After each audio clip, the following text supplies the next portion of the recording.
Now I have, I think, a really interesting and telling combination.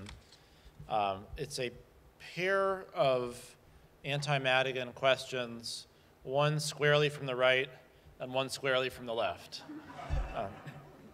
So in reverse order, the speaker has never been an advocate for human services. When he talks about willingness to compromise on spending, it seems he's likely to anticipate cuts to human services. What are your plans to protect those essential services that are already grossly underfunded and pay sub-poverty level wages? And then, on the other hand, since Madigan's brought the state to fiscal ruin, why can't younger Democrats band against him? And anyway, the current so-called Madigan budget has a lot of pork barrel spending. Can't we get rid of these things and begin the process to consolidate useless government entities, like the questioner suggests Niles Township to be, which they do a really nice job in their food pantry, I have to tell you, but maybe there'd be better ways to provide the services. So I think both of these questions are really important, and their juxtaposition is also really important. A Madigan apologist would say, you see, he's the grown-up in the room saying no to all sides, and therefore everybody hates him. An anti-Madigan person would say, good Lord, the left hates you and the right hates you. Maybe you're awful. And I actually disagree with both points of view. I think it's a commentary on his style that is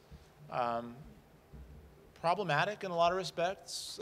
It's useful in some respects. It was pretty useful when Blagojevich was governor to have someone who was just kind of the no guy.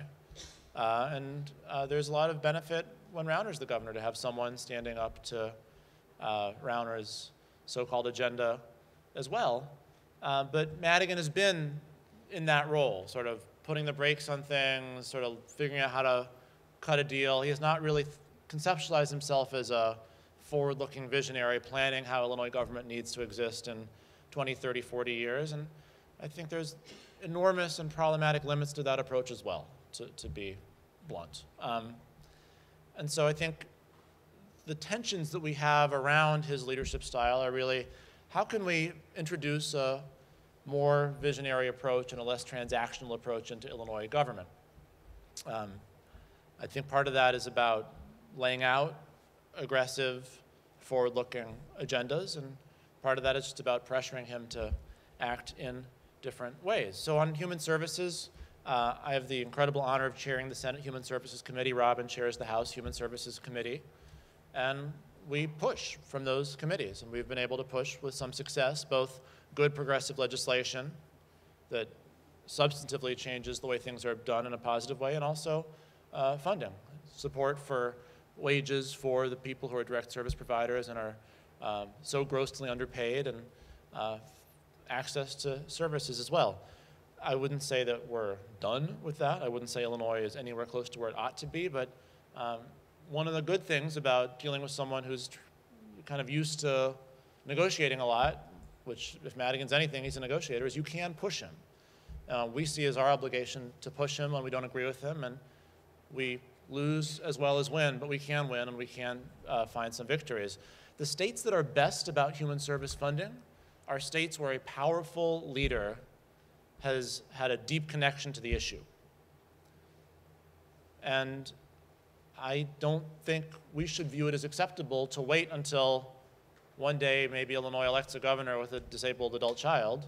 I think we need to do better than that. We need to be policy visionaries and not parochial, and understand that our society is measured by what we do for the most vulnerable, and that by that measure, Illinois is not good enough and has not been good enough. On the flip side, can we have a revolution because Madigan brought the state to ruin? Well, no, I don't think so. I think that we can push him very hard. I think that when we do that, we can see positive outcomes. But I also think that in the current environment where people on both sides are so anxious, and where as Laura put it, the Washington-style politics have come to Illinois, that creates more unity, not less.